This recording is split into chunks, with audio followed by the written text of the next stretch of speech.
દ્વિઘાત સમીકરણ. તો એની અંદર આપણે દાખલો છઠ્ઠો,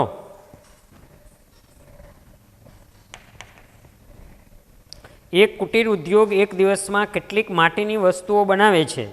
એક નિશ્ચિત દિવસે જણાયું કે પ્રત્યેક વસ્તુની ઉત્પાદન કિંમત તે દિવસે ઉત્પાદિત વસ્તુના બમણા કરતાં 3 વધુ હતી. જો તે દિવસે ઉત્પાદિત ખર્ચ 90 રૂપિયા હોય તો ઉત્પાદિત વસ્તુઓની સંખ્યા અને પ્રત્યેક વસ્તુની ઉત્પાદન કિંમત શોધો. અગાઉ મિત્રો આવો દાખલો રમકડાવાળો એક આપણે આવી ગયો, સેમ ટુ સેમ જ દાખલો છે, બરાબર. અહીંયા આપણે પ્રત્યેક દિવસની ઉત્પાદિત થતી વસ્તુઓ જે છે, બરાબર, એની સંખ્યાને આપણે એક્સ ધારી લઈએ. ધારો કે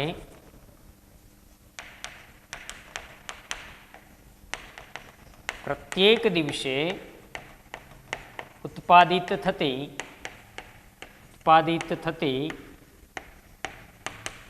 વસ્તુની સંખ્યા બરાબર એક્સ. પછી આપણને રકમની અંદર એવું આપેલું છે કે એક નિશ્ચિત દિવસે જણાયું કે પ્રત્યેક વસ્તુની ઉત્પાદન કિંમત, હવે ઉત્પાદન કિંમત કેટલી છે, તો જે દિવસે ઉત્પાદિત વસ્તુ તે દિવસે ઉત્પાદિત વસ્તુના બમણા કરતાં 3 વધુ. જે ઉત્પાદન થાય છે વસ્તુનું એના બમણા કરતાં 3 જેટલી વધુ છે. એટલે આપણે પહેલાં શબ્દોમાં લખી લઈએ કે પ્રત્યેક વસ્તુની ઉત્પાદન કિંમત તે દિવસે ઉત્પાદિત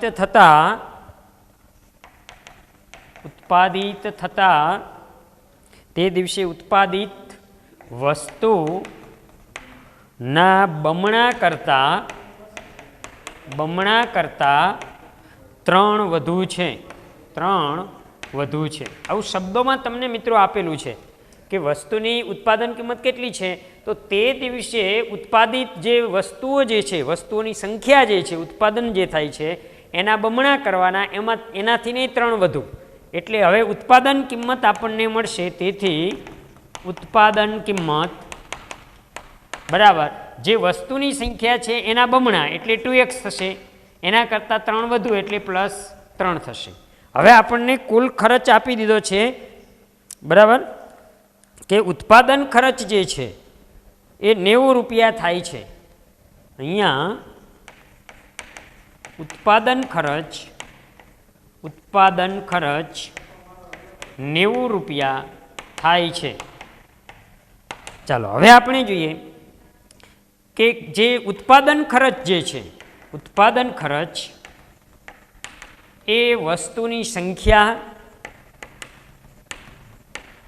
ગુણ્યા વસ્તુની કિંમત, આ બેનો ગુણાકાર કરીએ કે વસ્તુની સંખ્યા કેટલી છે અને એક વસ્તુની કિંમત કેટલી છે. ચાલો હવે ઉત્પાદન ખર્ચ જે છે 90 રૂપિયા એટલે એની જગ્યાએ 90 લખીએ, બરાબરના બરાબર. વસ્તુની સંખ્યા x છે અને વસ્તુની કિંમત, બરાબર, વસ્તુની કિંમત 2x + 3 છે. 90 બરાબર 2x² + 3x. તેથી 2x² + 3x - 90 બરાબર 0. તો એક મિત્રો દ્વિઘાત સમીકરણ આપણને મળે છે. એ દ્વિઘાત સમીકરણને હવે આપણે સગુસમની રીતે ઉકેલીએ. સગુસમ. ચાલો સરવાળાની અંદર +3 આવશે, ગુણાકારની અંદર -180 આવશે, બરાબર. ચાલો હવે એવી સંખ્યા તમારે મિત્રો આપવાની છે, બરાબર, કે જેનો સરવાળો 3 થતો હોય અને ગુણાકાર 180 થતો હોય. ના આવડે એવી સંખ્યા મેળવતા તો 180 છે એની ઊભી કોલમ બનાવી અવિભાજ્ય અવયવ પાડી દો. અવિભાજ્ય અવયવ જે આવે એકબીજા ભેગા કરી અને 2 સંખ્યા બનાવવાની, બરાબર. એ 2 સંખ્યા જે એવી બનાવવાની કે એનો સરવાળો +3 થશે અને એનો ગુણાકાર -180 થશે, બરાબર. તો એવી સંખ્યા છે 12 અને 15. હવે આપણે +3 રાખવા માટે -12 રાખશું અને 15ને પ્લસ રાખશું એટલે આ સેટિંગ નિશાન એનું થઈ જશે. ચાલો હવે આપણે અહીંયા જોઈએ તો 2x² વચ્ચેનું પદ આપણે લખતા નથી, એની જગ્યાએ આ 2 પદ લખીએ છીએ. -12x + 15x - 90 બરાબર 0. અહીંયા મિત્રો પહેલાં -12 લો પછી 15 લો એવો કોઈ રૂલ્સ નથી, ખાસ ધ્યાન રાખજો. પહેલાં 15 અહીંયા લો, અહીંયા -12 લો તોય ચાલે, બરાબર. જવાબ સેમ જ આવવાનો છે. ચાલો હવે બેના જોડકા બનાવી દો. અહીંયા 2 કોમન નીકળશે, x કોમન નીકળશે એટલે x - 6 વચ્ચે પ્લસ એટલે પ્લસ નીકળશે, 15 નીકળશે એટલે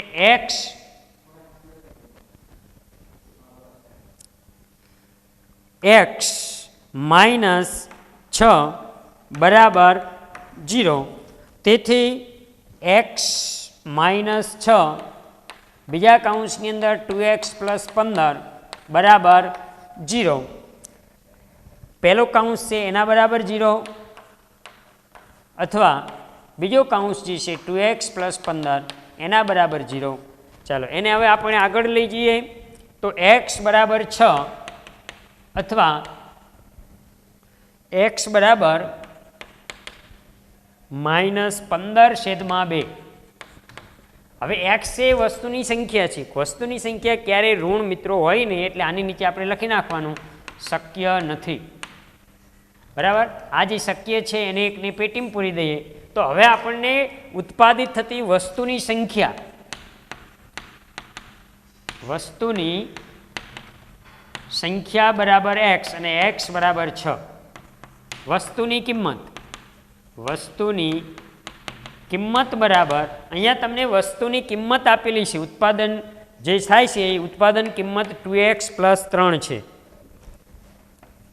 2x + 3 તો xની જગ્યાએ 6 + 3, 2 × 6 12 ને 3 15 રૂપિયા. તો આવી રીતે વસ્તુની સંખ્યા 6 છે અને એ વસ્તુની કિંમત 15 રૂપિયા છે.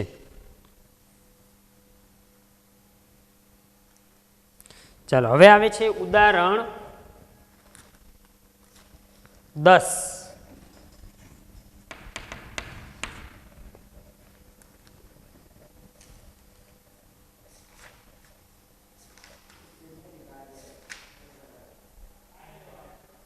સ્વાધ્યાય 4.1 પ્રશ્ન 2/9 જે છે ને દ્વિઘાત સૂત્રનો ઉપયોગ કરીને ઉકેલો.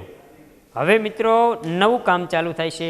સૂત્રની રીતે અત્યાર સુધી આપણે જે સમીકરણ હતું, બરાબર, આ સમીકરણ જે બનતું હતું એને આપણે અવયવીકરણની રીતે ઉકેલ મેળવતા હતા. હવે એક રીત બદલાય છે, હવે સૂત્રની રીત આવે છે, બરાબર. જે આપણા ભારતીય ગણિતશાસ્ત્રી શ્રીધર આચાર્યે આપણને જે સૂત્ર આપેલું છે, બરાબર, એ સૂત્ર આલ્ફા અને બીટાવાળું મેં જે તમને વાત કરી હતી એ આલ્ફા અને બીટા મેળવવાના, બરાબર. પહેલાં તો આપણે વિવેચક ડી મેળવશું, પછી આલ્ફા અને બીટા મેળવશું, બરાબર. એટલે એ રીત જે છે સૂત્રની રીત કહેવામાં આવે છે. અવયવ પાડો એ અવયવીકરણની રીત. બીજી હવે આપણે સૂત્રની રીતનો અભ્યાસ કરવાનો છે અને એક રીત છે પૂર્ણ વર્ગની રીત છે, પણ એ પૂર્ણ વર્ગની રીત આ વર્ષે આપણે બોર્ડમાંથી કાઢી નાખવામાં આવેલી છે મિત્રો, બરાબર. હવે આપણે જોઈએ તો સ્વાધ્યાય ઉદાહરણ જે 10 છે એમાં આપણને જે સ્વાધ્યાય 4.1 પ્રશ્ન 2 એનો પહેલો જે છે એનું દ્વિઘાત સમીકરણ આપણે એ સમયે બનાવેલું છે, બરાબર. 2x² + x -580 528 બરાબર 0.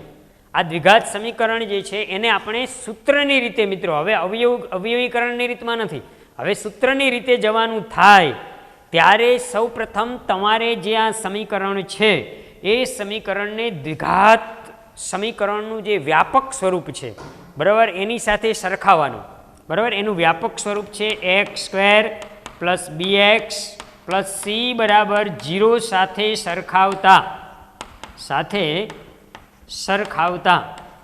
ચાલો હવે એની સાથે આપણે સરખાવીએ એટલે a બરાબર 2 મળે. અહીંયા x વર્ગનો સહગુણક જે છે એને a કહીએ છીએ, xનો સહગુણક એને b કહીએ છીએ અને અચળ પદ છે એને આપણે c કહીએ છીએ. તો અહીંયા x વર્ગનો સહગુણક 2 એટલે એની જગ્યાએ 2 છે, બીની જગ્યાએ મિત્રો અહીંયા એક સહગુણક છે, એક. એ દેખાય નહીં આપણને, હોય ખરો ત્યાં એક, કંઈ નથી એટલે 1, બરાબર. એટલે xનો સહગુણક જે છે 1 એટલે b બરાબર 1 અને c અચળ પદ છે એટલે c બરાબર -528. a b c મિત્રો મેળવી લેવાના. x વર્ગનો જે સહગુણક છે એને a કહેવાનું, એક્સનો સહગુણક છે એને બી કહેવાનું અને અચળ પદ છે એને સી કહેવાનું. આવી રીતે એ બી અને સી મેળવી લેવાના. ત્યાર પછી હવે તમારે વિવેચક ડી મેળવવાનો. વિવેચક જેને આપણે કેપિટલ ડી વડે દર્શાવીએ છીએ. વિવેચક ડી મેળવવાનું સૂત્ર છે બી સ્ક્વેર માઇનસ 4ac. ચાલો બરાબર બી. બીની કિંમત છે 1 એટલે 1નો વર્ગ માઇનસ 4, એની કિંમત 2 અને સીની કિંમત માઇનસ 528. ચાલો બરાબર 1નો વર્ગ 1 થશે, માઇનસ માઇનસ ગુણાકારમાં 2 વખત આવે એટલે પ્લસ થઈ જશે. 4 દુ 8 એટલે કે 528 ગુણ્યા 8 આપણે કરીએ. 528 ગુણ્યા 8 કરીએ એટલે 4224 આવશે. આ ત્રણેયનો ગુણાકાર મિત્રો 4224 આવશે. 4224 ને 1 એટલે 4225. વિવેચક ડી મિત્રો મળે છે 4225. ચાલો હવે વિવેચક ડી મેળવી લીધા પછી હવે આલ્ફા અને બીટા મેળવવાનું છે મિત્રો. ચાલો આલ્ફા અને બીટા મેળવવા માટે તમારે આલ્ફાનું સૂત્ર જે છે બરાબર, આલ્ફા બરાબર માઇનસ બી પ્લસ વર્ગમૂળ ડી છેદમાં 2a અને બીટા મેળવવાના. બીટા બરાબર માઇનસ બી માઇનસ વર્ગમૂળ ડી છેદમાં 2a, જે આપણા ભારતીય ગણિત શાસ્ત્રી શ્રીધર આચાર્ય આપેલા છે આ સૂત્ર. ચાલો હવે એને આપણે આગળ લઈ જઈએ. માઇનસ બી, તો બીની કિંમત છે 1 મિત્રો એટલે ત્યાં 1 લખશું, પ્લસ વર્ગમૂળ ડી, તો ડીની કિંમત છે 4225 2 અને એ, તો એની કિંમત છે 2. ચાલો આવી જ રીતે અહીંયા મૂકીએ, બીટાની અંદર પણ મૂકીએ બરાબર. માઇનસ 1 માઇનસ વર્ગમૂળ ડીની કિંમત છે 4225 અને 2 એની કિંમત 2. મિત્રો આલ્ફા અને બીટાના સૂત્રમાં માત્ર આ પ્લસની નિશાની, અહીંયા માઇનસની, આટલો જ માત્ર ડિફરન્સ છે. આલ્ફા બીટા કોઈ અલગ નથી, ખાસ ધ્યાન રાખજો. એક્સ છે એક્સ, પણ અલગ રીતે એને આપેલું હોય આલ્ફા એટલે એને આપણે આલ્ફા અને બીટા નામ આપીએ. બાકી આ તો ઉકેલ જ મેળવવાનો છે આપણે, એક્સ જ મળવાનો છે આપણને. ચાલો હવે આને આપણે આગળ લઈ જઈએ. માઇનસ 1 પ્લસ 4225 જે છે બરાબર એનું વર્ગમૂળ 65 થશે. 2 દુ 4 બરાબર 65 માઇનસ 1 એટલે 64 છેદમાં 4. ચાલો અહીંયા આપણે છેદ ઉડાડીએ એટલે 4 એકાન 4 16 ચોક 64 એટલે આલ્ફા આપણને મળશે મિત્રો 14 બરાબર. એવી જ રીતે હવે બીટા મેળવીએ તો બીટા બરાબર માઇનસ 1 માઇનસ 65 છેદમાં 4 બરાબર 65 ને 1 66 છેદમાં 4 બરાબર 2 વડે છેદ ઉડાડીએ એટલે માઇનસ 33 છેદમાં 2 એટલે બીટા આપણને મળે છે માઇનસ 33 છેદમાં 2. હવે આલ્ફા અને બીટા જે છે બરાબર, આલ્ફા બીટા એટલે એક્સ, તો એક્સ જે છે આપણે બરાબર એ એક્સ જે છે એ લંબાઈ અને પહોળાઈનું માપ હતું.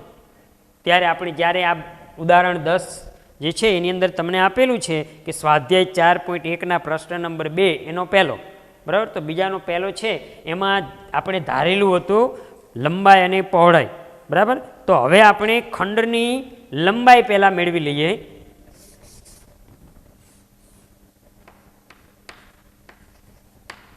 માઇનસ 33 છેદમાં 2 જે છે એ શક્ય નથી. શા માટે? તો લંબાઈ ક્યારે ઋણ હોય નહીં બરાબર, કે પહોળાઈ ઋણ હોય નહીં. તો ખંડની લંબાઈ બરાબર, લંબાઈ આપણને હતી 2x પ્લસ 1 બરાબર 2, એક્સની કિંમત આવી છે 16 પ્લસ 1 બરાબર 16 દુ 32 ને 1 33 મીટર. એવી જ રીતે હવે ખંડની પહોળાઈ બરાબર એક્સ, ખંડની પહોળાઈ બરાબર એક્સ અને એક્સ બરાબર છે મિત્રો 16 મીટર. સૂત્રનો ઉપયોગ કરી શક્ય હોય તો નીચેના દ્વિઘાત સમીકરણના બીજ મેળવો. ઉદાહરણ 13 એનો પહેલો દાખલો છે. હવે તમને દ્વિઘાત સમીકરણ આપી દીધું છે બરાબર, અને એ દ્વિઘાત સમીકરણના જો શક્ય હોય તો બીજ મેળવવાના છે. હવે શક્ય છે કે નથી એ વિવેચક ઉપરથી આપણે નક્કી કરી શકીએ છીએ. વિવેચક ડી જે છે એ જો 0થી નાનો આવે એટલે કે ઋણ આવે, બરાબર, તો એને બીજ મળતા નથી. જો વિવેચકની કિંમત 0 આવે, ડી બરાબર 0, તો સમીકરણને બે, બરાબર, સમાન ઉકેલ મળે છે. અને જો વિવેચક ડીની કિંમત 0થી મોટી આવે એટલે કે ધન આવે તો એને બે ભિન્ન એટલે કે અલગ અલગ ઉકેલ મળે છે. ચાલો, પહેલો છે 3x વર્ગ ઓછા 5x વત્તા 2 બરાબર 0. હવે અહીંયા એનું વ્યાપક સ્વરૂપ જે છે એ લખવાનું, ax વર્ગ વત્તા bx વત્તા c બરાબર 0 સાથે સરખાવતા. ચાલો, હવે એક્સ વર્ગનો જે સહગુણક છે એને એ કહેવાય, એક્સનો સહગુણક એને બી કહેવાય અને અચળ પદ છે એને સી કહેવાય, બરાબર. તો અહીંયા એ જે છે એ તમને 3 મળે છે, બી -5 છે અને સી 2, સી બરાબર 2. ચાલો, હવે આપણે સૌ પ્રથમ વિવેચક ડી મેળવશું. વિવેચક ડી બરાબર b² - 4ac. ચાલો, બી, તો બીની કિંમત છે -5 એનો વર્ગ 4, એની કિંમત છે 3 અને સી, તો સીની કિંમત છે 2. ચાલો, માઇનસનો વર્ગ કરો એટલે માઇનસ ગુણ્યા માઇનસ પ્લસ થઈ જશે. 5નો વર્ગ 25 માઇનસ 4 તરી 12, 13 ને 14 બરાબર 25માંથી 14 બાદ કરીએ એટલે આપણને મળે 11. 4 તરી 12 દુ 24, સોરી મિત્રો, 4 તરી 12 દુ 24. 25માંથી 24 જાય એટલે આપણને વિવેચક ડી 1 મળે છે. હવે વિવેચક મળ્યા પછી હવે આપણે નક્કી કરી શકીએ કે ઉકેલ મળશે, અનન્ય મળશે એટલે કે એક જ ઉકેલ સમાન મળશે ઉકેલ, કે બે ભિન્ન ઉકેલ મળશે, કે ઉકેલ નહીં મળે, એ હવે આપણે નક્કી કરી શકીએ. એટલે અહીંયા હવે લખવાનું કે અહીંયા વિવેચક ડીની કિંમત 1 મળી, બરાબર. 1 એટલે 0થી મોટી. વિવેચક ડીની કિંમત આપણને 0થી મોટી મળે છે એટલે કે ડી <0, બરાબર. એટલે કે ડી છે 0 કરતાં મોટા છે. તેથી આપણે કહી શકીએ કે સમીકરણને બે ભિન્ન ઉકેલ મળશે, બે ભિન્ન ઉકેલ મળશે. હવે જે ભિન્ન ઉકેલ મળે છે કયા બે મળે છે, બરાબર, કયા બે ભિન્ન ઉકેલ મળે, તો એક આલ્ફા અને એક બીટા. તો આલ્ફા બરાબર -b પ્લસ વર્ગમૂળ ડી છેદમાં 2a. ચાલો, આની અંદર આપણે કિંમત મૂકીએ -b, તો બીની કિંમત છે -5 પ્લસ વિવેચક ડીની કિંમત છે 1, 2, એની કિંમત છે 3. માઇનસ માઇનસ પ્લસ 5 થઈ જશે, 1નું વર્ગમૂળ 1 થશે, 2, 3, 6 થશે, બરાબર. 5 ને 1 6 છેદમાં 6. તેથી આપણને જવાબ મળે છે આલ્ફા બરાબર 1, એટલે કે એક બીજ આપણને મળે છે 1. એવી જ રીતે હવે બીજું બીજ આપણે શોધીએ બીટા માટે -b, અહીંયા માઇનસ આવશે, ખાલી આટલો ફેર આવે, અહીંયા પ્લસ આવે, અહીંયા માઇનસ આવે, માઇનસ વર્ગમૂળ ડી છેદમાં 2a બરાબર. ચાલો, માઇનસ બીની કિંમત છે -5 માઇનસ ડીની કિંમત છે 1, 2, એની કિંમત છે 3 બરાબર. 5 -1 3 દુ 6 બરાબર. 5 - 1 એટલે 4 છેદમાં 6 બરાબર 2 છેદમાં 3. ચાલો, બીટાની કિંમત છે 2/3.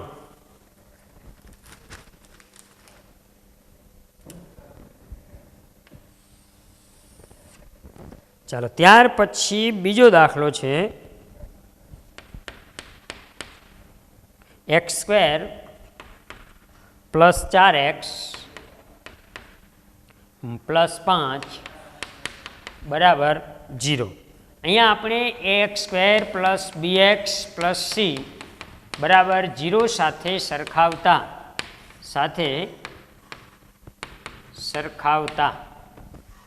ચાલો, એ જે છે એ બરાબર x² સહગુણક 1, બી બરાબર x નો સહગુણક 4 સી બરાબર અચળ પદ 5. હવે આપણે વિવેચક મેળવીએ. વિવેચક ડી બરાબર બી સ્ક્વેર માઇનસ 4ac. ચાલો બરાબર બી, તો બીની કિંમત છે 4 એટલે 4નો વર્ગ 4, એની કિંમત 1 અને સીની કિંમત 5 બરાબર 4નો વર્ગ એટલે 4 ગુણ્યા 4 એટલે મિત્રો થશે 16. ખાસ ધ્યાન રાખજો, 4 દુ 8 ના કરી નાખતા. 4 પંચો 20.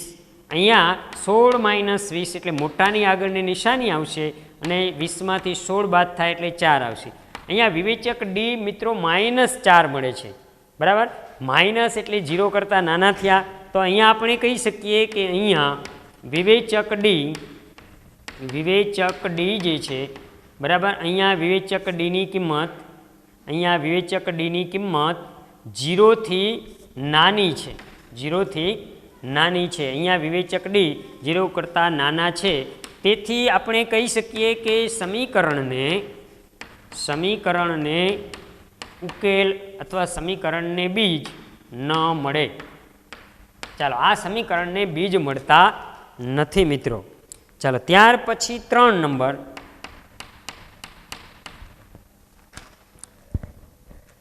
બે એક્સ વર્ગ ઓછા 2 વર્ગમૂળ 2x પ્લસ 1 બરાબર 0. ચાલો અહીંયા આપણે સરખામણી કરીએ. એક્સ વર્ગ વત્તા bx વત્તા સી બરાબર 0 સાથે સરખાવતા. ચાલો એ બરાબર મિત્રો મળે છે 2, બી બરાબર મળે છે -2 વર્ગમૂળ 2 અને સી બરાબર 1. વિવેચકનું સૂત્ર લખીએ કે વિવેચક ડી બરાબર બી સ્ક્વેર માઇનસ 4ac. ચાલો બી જે છે એની કિંમત છે -2 વર્ગમૂળ 2 એનો વર્ગ -4 એની કિંમત 2 અને સીની કિંમત જે છે 1. ચાલો માઇનસનો વર્ગ કરીએ એટલે કે માઇનસ ગુણ્યા માઇનસ પ્લસ થઈ જશે. 2નો વર્ગ એટલે 4 થશે. મિત્રો જો અહીંયા બરાબર ધ્યાન આપજો, 2 છે એનો વર્ગ 4 થશે અને વર્ગમૂળ 2 છે એનો વર્ગ 2 થશે. એટલે 2નો વર્ગ 4 અને વર્ગમૂળ 2નો વર્ગ 2 બરાબર, એટલે 4 દુને 8 થશે. આ ખાસ ધ્યાન રાખજો, 2નો વર્ગ એટલે 4 અને વર્ગમૂળ 2નો વર્ગ એટલે 2 એટલે 4 દુને 8 ત્યાં થશે -8 બરાબર 0. હવે અહીંયા વિવેચક ડી તમને 0 મળે છે બરાબર. 0 મળે, 0 થી નાના મળે તો બીજ મળતા નથી. જો 0 મળે તો સમાન બીજ મળે છે અને 0 થી મોટા મળે તો 2 ભિન્ન બીજ મળે છે. અહીંયા વિવેચક જે છે અહીંયા ડીની કિંમત બરાબર 0, તેથી આપણે કહી શકીએ કે સમીકરણને સમાન ઉકેલ મળે છે. સમીકરણને 2 સમાન ઉકેલ મળે. સમાન ઉકેલ અથવા તો બીજ બરાબર, સમાન બીજ મળે. બીજ અને ઉકેલ કોઈ અલગ નથી મિત્રો, ખાસ ધ્યાન રાખજો. સમીકરણને 2 સમાન બીજ મળે છે. હવે સમાન બીજ કયા બરાબર, તો આપણે આલ્ફા અને બીટા શોધી લઈએ. એક આલ્ફા બરાબર -b પ્લસ વર્ગમૂળ d છેદમાં 2a. ચાલો માઇનસ બી, તો બીની કિંમત જે છે મિત્રો અહીંયા આપેલી છે તમને -2 વર્ગમૂળ 2 પ્લસ વર્ગમૂળ ડીની કિંમત છે 0 ટુ એની કિંમત છે 2. ચાલો આગળ સાદરૂપ આપીએ. માઇનસ માઇનસ પ્લસ થઈ જશે એટલે 2 વર્ગમૂળ 2 2 દુ 4 બરાબર. 0નું વર્ગમૂળ 0 થાય બરાબર, 0 અચળ પદ. ચાલો બરાબર. હવે અહીંયા 2 વર્ગમૂળ 2 છે બરાબર, એટલે અહીંયા છેદ ઉડશે 2 દુ 4 એટલે વર્ગમૂળ 2 અને અહીંયા 2 જે છે ત્યાં આપણે વર્ગમૂળ 2 ગુણ્યા વર્ગમૂળ 2 2 વખત કરી શકીએ. એક વર્ગમૂળ 2 ઉડી જાય એટલે 1/માં વર્ગમૂળ 2 વધે છે. એટલે આલ્ફા એટલે કે એક બીજ મળે છે 1/માં વર્ગમૂળ 2.